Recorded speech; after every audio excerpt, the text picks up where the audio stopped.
Hello, viewers, and welcome to this special pre-budget coverage. My name is Ashwin Mohan, and today we're kickstarting a new series called Unlock Credit, presented by CredAvenue in association with Moneycontrol.com. Everybody is looking forward to Budget 2022 and the announcements that are expected from the Finance Minister. And the theme for today's discussion is solving the enterprise lending and borrowing puzzle in Budget 2022. Clearly, all the industry leaders are looking forward to favorable announcements in Budget 2022 when it comes to managing their respective credit and debt strategies as far as their organizations go. And today, we have a very, very special panel, a panel of stellar experts from the industry who are joining us. So let me start by introducing my panelists one by one. We have Mr. Sanjay Agarwal, Head of BFSI at Care Rating Agency. We have Vibhor Mittal, CBO at CredAvenue Securities, Irfan Mohammed, the CBO at CredAvenue, and finally we have Moses Harding John, President and CEO at IndusInd International Holdings Limited. Gentlemen, welcome to all of you, and thank you so much for taking out time and joining us for this very special and interesting conversation. So, as all of you are aware, the budget is an eagerly expected event, and at the end of the day, the budget sets the tone for the rest of the year and, of course, sets the tone also for corporate strategy. So let's kickstart with a broader question, talking about the corporate bond market in India. And this is where perhaps Mr. Moses Harding John can chip in. Mr. John, what are some of the challenges that you think have restricted the growth of the corporate bond market in India? And what, in your opinion, are some of the steps that can be taken to plug the gaps? Basically, we are in a special kind of situation in the last 2 years. We are operating on a similar top-line GDP as prevailed in 2019, but the borrowing has gone up, pushing the fiscal deficit from around 3.5% to over 6%. That means that the government is accessing more funds from the market. The market borrowing is up from around 8 lakh crores to 12 lakh crores. So from when the state is borrowing too much from the system, that squeezes the fund availability to non-state borrowers. That should have ideally pushed the rates up. Fortunately, RBI was deploying ultra-accommodative monetary policy, keeping reverse repo at an operating policy rate. So that way, the rate upsurge has been controlled by RBI. So this is the operating environment. So if you're looking at the corporate bond market, the corporate bond market is very good at the higher end of the level, say AA and above rating. They have access to domestic market and also foreign market ECBs. So these, being a banker for 4 decades, now I see that no corporate is accessing term loan from banks. They go directly to the market. And similarly, the retail participants also is there from basically the ultra HNI category through aggregators. So the bond market is there for the top end borrowers and ultra high net worth individuals, but it has not percolated down to economic sensitive borrowers, the mid market, the MSME, etc. So there's a problem with penetration. Yeah, so clearly you're saying to be there. And while deepening this segment, we need to look at 2 things: probably creating an onshore platform on a multi-currency model, covering dollar, rupee bond, dollar bond, masala bonds, everything, and also enhancing the management of currency rate risk, currency exchange rate. I think these are the 2 things that we need to look forward. One is pushing to the lower end of the pyramid, and number 2, creating the multi-currency platform with the currency hedge opportunities. Right. Point taken, Mr. John. So Mr. John there with his opening thoughts, speaking about the operating environment. He's also spoken about the need for a possible multi-currency platform. Vibhor, why don't you chip in over there? Do you concur with Mr. John? Any ideas up your sleeve as far as improving the accessibility of the corporate bond market is concerned? Mr. John did speak about the fact that it's available only to a select bunch. How can we improve the access overall to the weaker sections of society? Yeah. So I think Mr. John hit the nail on the head. So if I was to give some numbers and put it into perspective, right? So corporate bond market today is 35 lakh market, and government borrowings outstanding amount is almost double of that. So it's Hmm. clearly that private borrowings are getting crowded out because of the government borrowings, and the government borrowings have only gone up in the last 2 years on account of COVID and whatever support that government schemes need to provide and so on, resulting in additional borrowings that the government needs to take. The other issue is that very little participation from offshore investors. So if you see, Hmm. only 2% of the government outstanding borrowings are held by offshore investors, and the balance is largely being absorbed by domestic investors themselves. So there is a need to bring in more offshore capital to the country, both for borrowings done by the government as well as for regular corporate borrowings.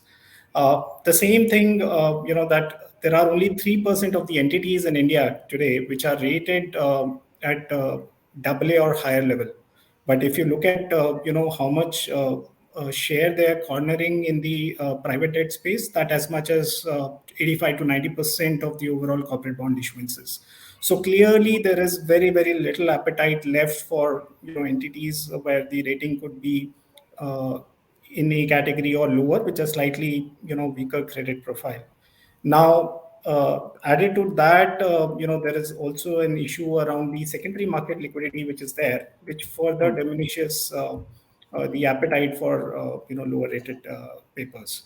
Now, some of the measures that the government has already taken to kind of, and the regulators have taken to kind of improve the market. So, for example, things like trying to create more liquidity by restricting the number of ISINs, by having punched up maturities and ensuring that the number of issuances are lower so that the liquidity and the lot size can improve. The other is advent of EBP platform for primary transactions, nudging some of the investor segments to go to the RFQ Sure. platform for doing secondary market trades, and even measures like tightening the disclosure and a security cover related requirements. So all these are steps that have been taken by the regulator and the government to address some of the issues which are there. But at the same time, we need to think through how essentially we empower some of these entities to raise funds, especially these mid corporates and entities, MSMEs, which are rated in the lower categories. So need to provide direct access, by sharing more information, addressing the information asymmetry issue, which is today there, Right, Vibhor. ensuring pricing benchmarks so that there is efficient pricing discovery that is happening. Another problem that plagues the markets today is that most of the discussions that happen between the borrowing entity and the investor is a one-to-one discussion, rather than a efficient price discovery, right? How can we cut down on the turnaround time? How can we solve for some of the pain points which are there in executing a transaction? So these are some of the measures I think that we need to address for us to have a much more vibrant corporate bond market in India. Right, Vibhor. You share a lot of pertinent points. You share a lot of pertinent stats as well. Irfan, why don't you come in over here? You heard out Vibhor. What more do you think can be done on the regulatory front? To get greater participation from overseas investors, which is not as good as it should be or can be. Sure. So from that perspective, we definitely see a huge appetite potentially coming in from foreign investors, and in that respect, definitely there have been a few initiatives, including that related to gift city and other stuff that RBI and SEBI has put together. Having said that, uh, the real results have yet to be seen, or yet to be seen. So from that perspective, for it to propel further, I think there are a few measures, including taxation, the ease in which one can get approvals, etc., from single window. I think these are two key measures that can propel. That these are the regulatory measures that can propel foreign offshore investors to come in and participate. Today, we have VRR and FPI routes, but they are also, very not periodically, or we don't have visibility on how much gets auctioned and everything. So this kind of transparency or predictability give or certainty given in these kind of auctioning and everything will go a long way. Regarding the gift city that I was also talking about today, in cases of PTC and securitization funds that can be potentially put in, we have to go to multiple regulators, including RBI, SEBI, and so I think there is a definite case in point that can be made to have a single window approval. And then, of course, there is a leakage in terms of withholding tax and taxation, at this point of time. So while we are promoting offshore investors to come in and participate, probably the initial stages could be relatively easier, promoting or incentivizing and encouraging offshore guys to first come in and then develop the market and then tax them later. Now with this Sure. kind of approach, it is a bit restrictive is my sense. So a little more tax friendly, that would definitely help the cause. Sanjay, you closely track the BFSI space. You heard out Irfan. You've heard the other panelists as well. In your opinion, what more can the regulators do? Is there a requirement for more teamwork or more coordination between regulators? Of course, all of them have to protect their own turfs, but at the same time, do you think there's more teamwork from the regulators could help? And also any specific tax ops which you think are missing, that if it is that if they are added, then it becomes a little more feasible for foreign investors. No, so I would not have too much of a comment on the foreign investors and the tax swaps, etc. But if you look at the overall structure of corporate bond markets essentially operate on the manage asset platform more than the bank loan or loan market. In manage asset platform, we speak of, let's say, the pension funds, the provident funds, the mutual fund, the insurance companies, etc. If you see in India, all of them are practically public funds. So whether it's the pension fund or the provident fund or the or insurance companies, they are public funds, and they operate. They have to operate at very high credit stakes, and hence their credit risk appetite is extremely low. In India, willy-nilly, mutual funds have also become almost like public funds, and hence a huge amount of regulations have come in. And there also the ability to take any credit risk is very low. If you talk to the fund managers, they are very cagey on taking any risk, whether it's the duration risk or whether it's the credit risk. So with this together, any sort of like Mr. Moses John has said, there is no market below the top notch of AAA or let's say a AA plus or something. Now you if you move to entities below that, which are the entities that actually need money, the AA's and the AA minus and the A pluses, etc., and which have the credibility to get the money, probably something like an AIF would be a much better route.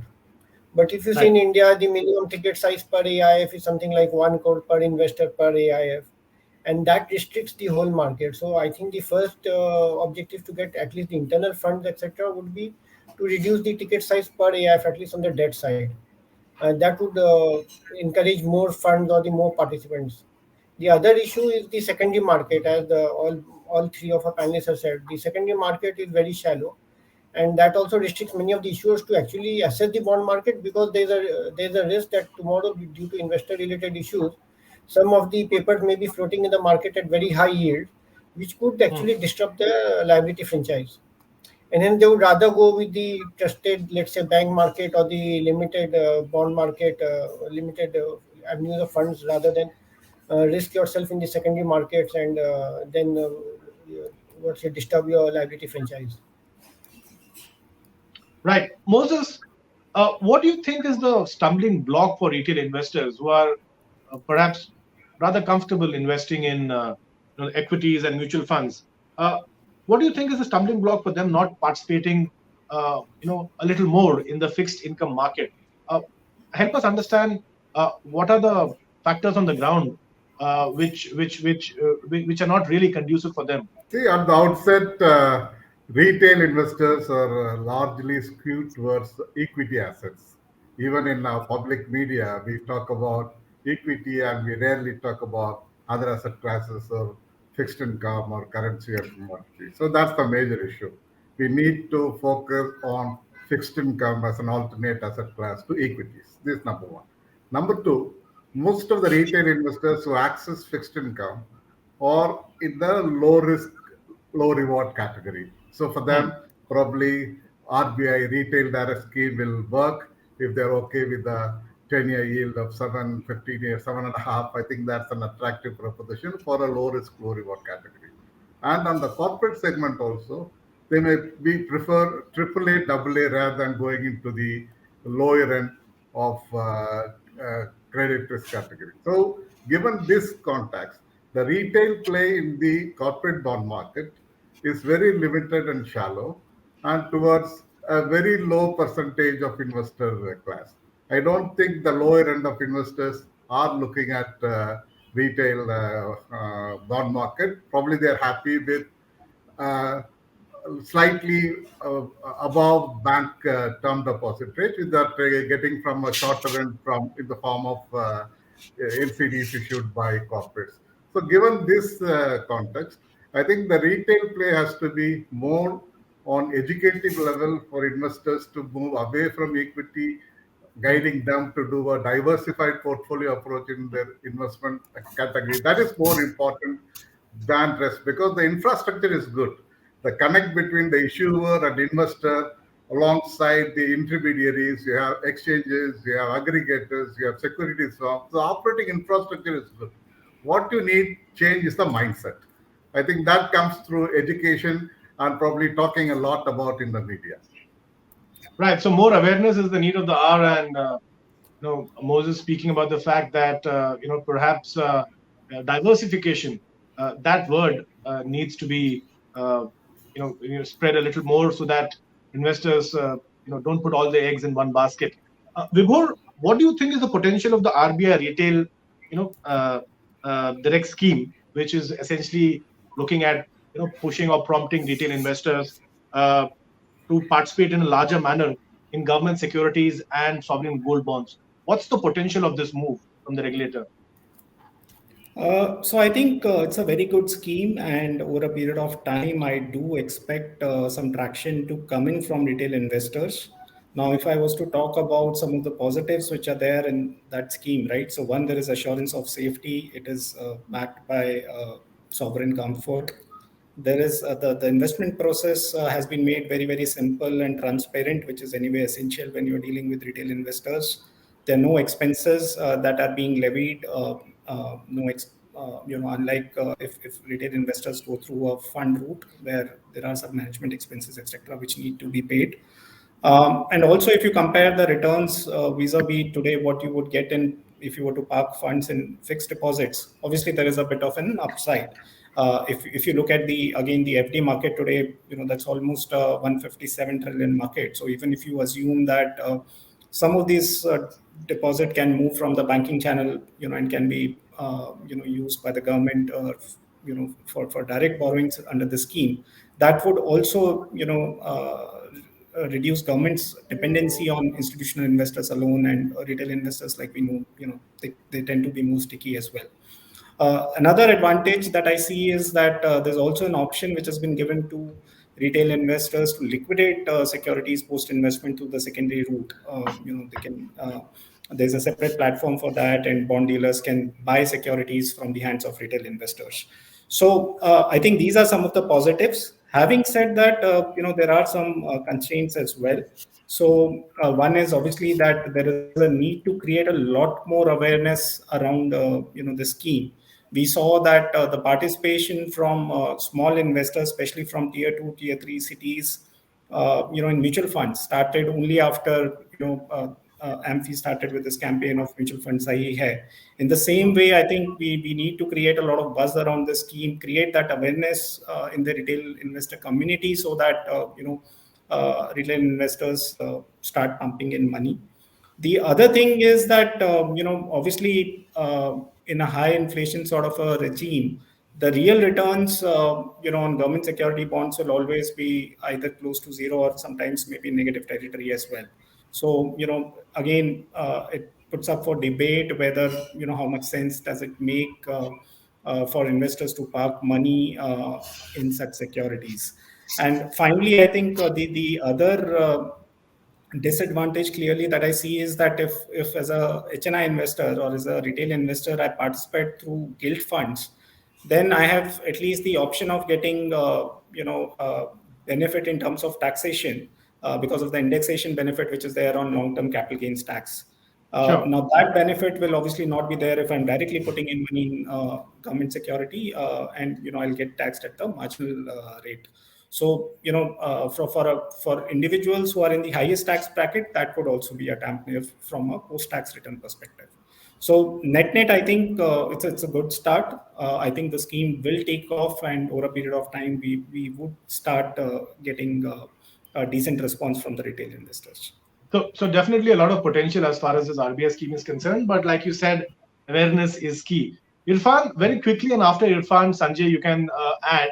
Irfan, now let's shift focus to the budget. When it comes to the budget, what are some of the announcements which you think will perhaps cheer the bond market investors and put them in a party mood? What are you looking at from the budget this time around? What's top of mind? So I think if I have to summarize what all the panelists have talked about till now, I think incentivizing, taxation, which is incentivizing the offshore, taxation, which is incentivizing the retail market participants to come and put their investment schemes and then be able to rebalance and or positively rebalance in terms of taxation and gains that they have. So I think these are the few important pieces that will move the market significantly. I think these are the two things that I would expect from offshore and retail, and from institutional bit, more creating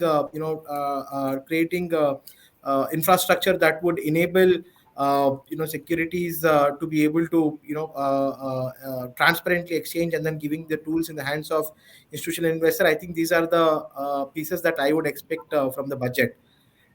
Yeah. So a lot from the tax department. Irfan, while we're talking about budget and tax swaps, why don't you help us also, understand better the concept of unified lending infrastructure? Can you throw some light on that, please, for us? Yeah, absolutely. So, so I think we can actually look at the example of what UPI has done to us, which is more like which has taken an ecosystem approach, designed, especially for scale and bringing in efficiency across the ecosystem. So I think looking at that, we can replicate the example there into lending as well, wherein we can build an open tech stack, which is indifferent to any particular instrument. Here it is, we are talking about lending, wherein again taking the example of payments infra, wherein about 90 plus percentage of payments on UPI are actually on third party payments. So if you have to see this from lending infra perspective, I think we should RBI and other regulators should look at building this stack, which is bringing in all ecosystem players into one ecosystem and enable them to be able to participate with each other. Then subsequently, what we have in the OK and OCEN framework, that same can be extended into secured lending domain as well. So bringing this will actually disrupt the existing market, which is bilateral, and put everyone into the same platform, wherein there are tools to be able to one assess, because there is data availability transparently. One should be able to assess the underlying borrower and enable that kind of credit offering to that borrower by whosoever is the lending provider. And if you further extend this, there is a skewness in terms of fintech lending for only secured, unsecured player. If you have to bring in secured lending as well, we need to bring in those aspects of secured lending and ability to be able to assess collateral and everything on the same platform. Again, we can take so many examples and learnings from UPI, and Right, then Irfan. replicate it here. Right. Sanjay, very quickly, your top three budget wish list, and if you would like to share some views on unified lending infrastructure and its potential in terms of improving lending and borrowing. Yeah, so I think my first wish list would be to have the AIFs or some such instrument be accessible at a much more retail level, let's say at a 25 or a 30 lakh sort of a ticket size, rather than the 1 crore ticket size which is there right now. Probably some bit of credit guarantee extension should be there, maybe on the partial guarantee structure for corporate bonds, especially for the lower rated entities, and then some additional funding to, let's say, SIDBI and NABARD, to be able to fund the institutions which are funding either the MFIs or the SMEs or CVs, etc., at the lower end, and provide some more liquidity out there. So I think those are the top three, let's say, the budget wish list that I would have.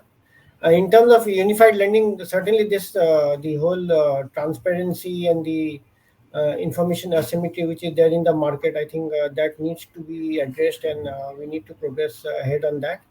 And unified lending is certainly one of the requirements. Like we have stock exchanges for, let's say, the equities.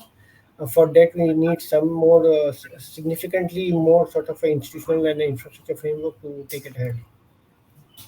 Sure, Sanjay. Now, Moses, if we were to shift focus to digital lending, what do you think can be attempted by the government realistically in this year's budget?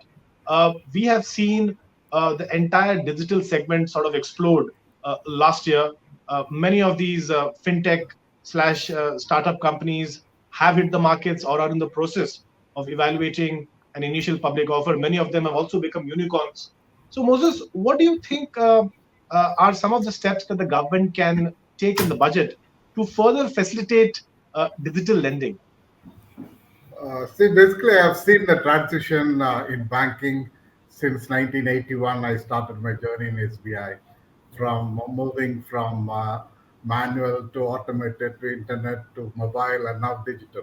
So, digital, the best benefit for digital is its cost optimization and probably managing the credit cost better, and go to easing the go to market access. You don't need a brick and mortar outfit or manpower to access to bridge the lender and the borrower. So what the digital platform, how now has emerged, is largely towards the unsecured lending and probably financing the raw material purchase and realization of the sales. So this is largely skewed here. But having said that, the if you look at the top line numbers that this fintech and digital is showing on the lending side, it's hardly less than 1% of the total top line. So That's that's right. a larger play need to go. It has to transit from unsecured retail and personal lending to SMB and move up the channel so that the coverage is high. I think we are in the right direction, and there are huge play for the fintech and digital banking by operators, and banks are also willing to cooperate because they have somebody is there to originate business for them, so they lend their balance sheet and liquidity, so that it's a kind of a partnership between the lenders and the fintech operators. The way forward is good. I look at positive, and although this may not come in the budget radar, I think RBI will look deep into it to ensure that this digital banking gets because we are looking at now next stage of virtual banking. So we need to do the digital banking faster so that we transit towards the virtual banking concept. Right. So optimistic outlook over there coming in from Moses. Vibhor, what's the CredAvenue viewpoint on how one can give a bump up, a further bump up to digital lending in the budget, or even in the days post the budget? What are some of the steps that you think the government can take to further push this segment? So I think most of the steps have been covered by my fellow panelists. If I can just add maybe one point, Please. so I think the way this market has evolved, that we've started with unsecured loans, right, and gradually we are seeing how we can move to the higher ticket secured segment. Now, housing loan market obviously is a large market, and if there can be digitization of property records, of land records in the country, that will give a fillip to the housing loan market, because that's what is restricting digital lending in this space. So I think that's one additional measure that can be taken, which will definitely, I think, go a long way in facilitating both lending towards housing loans as well as secured SME loans, which are backed by property. Right. Irfan, uh, what do you think can be perhaps attempted in the budget to further incentivize market participants to invest in tech infrastructure? So that's a great question. For us to be able to go or replicate the success that we've seen in, say, case of UPI, now in case of ULI, and also, to be able to extract the benefits of, tech-based lending and digital lending, etc.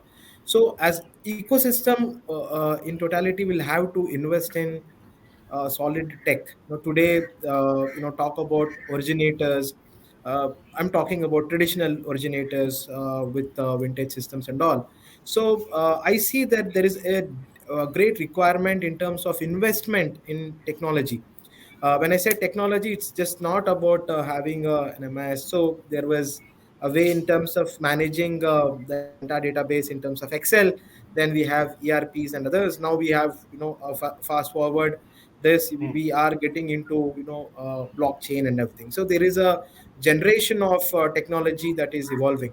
So if one has to, build the entire ecosystem, around these generation of technologies, we'll have to invest. So I'm sure, from if I have to look at from budget perspective, the budget should incentivize, encourage all ecosystem players, including the originators, including banks and NBFCs and everyone, to be able to invest in the base infrastructure for them to be able to subsequently get integrated and come onto a common ecosystem and leverage the common platform that one can operate on. So it will not happen automatically. Because if one sees this as an opex item or a expenditure, they may hesitate in terms of investing in this, long term initiatives. That is where I think budget can play a serious role, be it in terms of tax stops or, incentivization in various forms, including the fintechs who are working on providing these innovative solutions. So, there have been many fintechs who have come up with payment solutions. Now, how about, we are talking about digitization? If one has to come up with, furthermore technology solutions in this space to, come and give fruits, we need to incentivize them, give tax stops beyond what is happening in the startup ecosystem, etc., etc. So definitely there is a market out there which is rewarding the startups, etc., to come up with these solutions. But budget also give that kind of fillip to be able to push this. Second point I would like to add is, there was a mention, by one of our co-panelists about, Right. especially the digital lenders getting, their share. Today we see that there is a debt flow coming into NBFCs and originators. But if you see what's the share that is coming to smaller fintech with lower vintage, etc., the funding is, not really proportionate or, commensurate to the requirements. So that is something that can be addressed. And of course, there is a talk about FLDG being provided by, LSPs. If RBI also comes in and then, addresses that piece, and then of course, there has to be definitely a checkpoint in terms of how much of FLDG can be provided by by an LSP, especially driven by the network that they have, etc. So I think these kind of guardrails have to be put in, so that, there is a definite structured and systematic push coming in from budget, regulator, and government also. So this is how I would see. Sure. Sanjay, if you look at this government, since it's come into power, it's always looked at adopting global best practices. Since you're talking about the regulatory framework, since you're talking about credit and debt framework as far as India Inc. goes, do you think there are perhaps any cues that the Indian government can take from overseas jurisdictions and perhaps try and assimilate them in the domestic framework? Any thoughts on that front? Yeah, especially when you talk of credit, the absence of credit taking funds, there is a significant absence of credit taking funds in India. That market is either not developing or it's not been able to mature to the level which are required. Globally, you see the higher credit risks are taken by funds rather than by the banks. In India, it's reversed. The funds are public funds and they usually take the least credit risk, and Hence, the requirement of the credit risk funding is falls upon the banking system, which is not equipped to do so because it's a balance sheet based lending, and hence they can't do that. The credit risk necessarily has to be taken up by funds, which are pass through entities and which are managed entities. So the government needs to work a lot on it. All the regulators, including the stock capital market regulator, the banking regulator, all of them need to work towards this and provide that framework. And unless that framework comes, we don't see the credit risk market developing significantly. Sanjay, one more question. Many of these fintech companies that we have spoken about during our discussion, many of them, are really aggressive. Some of them are funded by big private equity investors and investors with deep pockets. Some of them are breathing down the necks of, the traditional banks. Do you also think that perhaps, the legacy lenders need to also pull up their socks in terms of a greater thrust? Some of them already have made a thrust towards digital lending, but do you think that there is pressure from fintechs as far as the legacy banks are concerned to sort of galvanize their business model? No, currently, fintechs are largely complementing the legacy lenders because fintechs, as our earlier panelists have said, that they have regulatory issues in terms of need to provide FLDGs and balance sheet issues, etc. So the fintechs are new people in the market. The size currently is very small compared to the rest of the market, and a large part of the business is actually neo banking. So they originated on behalf of other investors, and they connect the investors and the borrowers, and so on and so forth. And it's also significantly restricted towards the unsecured lending. So means not many fintechs have been able to move beyond the unsecured retail lending to, let's say, SME lending or secured lending, etc. So, and on the other hand, the traditional in India, traditionally players have been aggressive in the tech space, especially, let's say, the private led by the private sector bank. And then even now the public sector banks are coming up in terms of providing co-origination, etc. So other players, since we as a country are strong in technology, so technology is available to us, and legacy players have been putting in a lot of effort. Obviously, they are much larger and hence the pace is slower. But fintechs are today complementary. They are providing the roadmap, the technology, the way ahead to these legacy players. And the model today is not, let's say, opposing one versus the other. It's both together with each other. Right. Gentlemen, we've had a very, very exhaustive conversation. We have dwelled into several topics, but it's time now for closing comments. And so I'm going to ask each one of you to pick one major step, and I hope there are not going to be any overlaps. One major step that is budget 2022 related, which you can link to our theme, which is, of course, solving the enterprise lending and borrowing puzzle in budget 2022. Let's start with Moses. Please go ahead. I think I want the budget 22 to be aggressive on asset monetization and divestment, because this without that, this budget is not a budget for corporate bond market, when government borrowing is going to get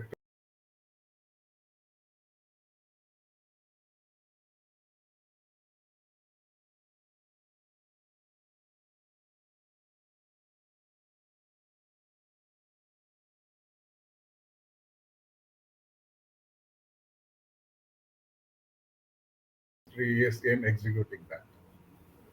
Absolutely. We have the LIC IPO also coming up, and there are several other jewels, so to say, in the government that are ripe for divestment. So asset monetization, that's something key according to Moses. Vibhor, what's your top pick? Yeah, I think you asked for one theme. I'll outline two beyond whatever has already been discussed. So one is I would expect, and I think this is the market expectation as well, that the government would clear hurdles for India to be included in some of the global bond indices.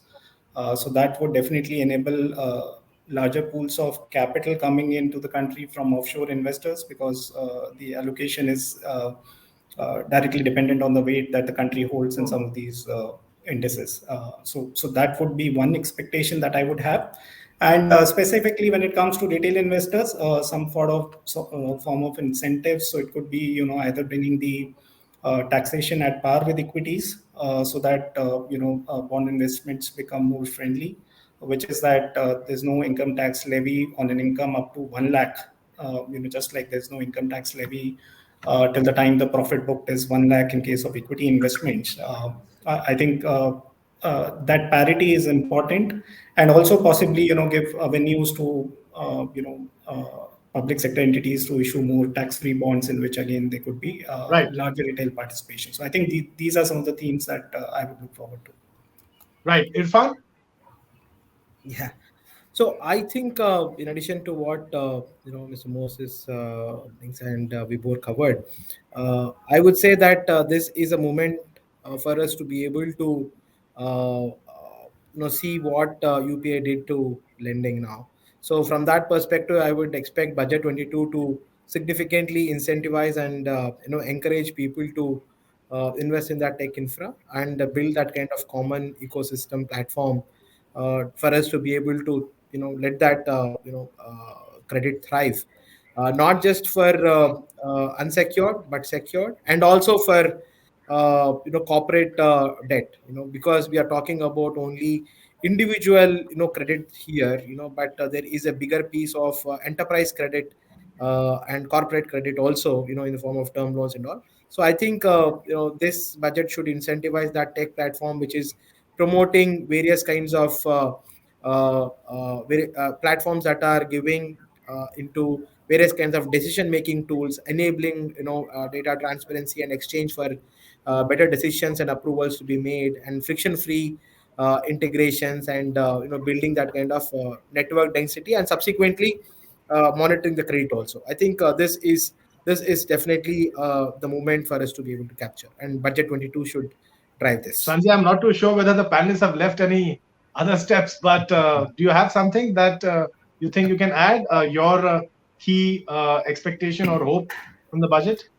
Yeah, I'm repeating whatever I had said earlier. So I think the government certainly needs to focus significantly on the manage debt space. So probably encourage the AIFs at a much more significant level, and give them a lot of flexibility in terms of size per investor and the protection they need from the markets, etc. So that, I think that is the critical space which is missing today, and that needs to be promoted. Right. So, gentlemen, with that, we've come to the end of this rather insightful discussion. Unlock Credit, that's the name of the new series. Thank you so much to Sanjay, Vibhor, Irfan, as well as Moses for taking out time and sharing your perspective. And to the viewers, thank you so much for tuning in. Stay tuned to moneycontrol.com for more news, views, and updates. This is Ashwin Mohan signing off.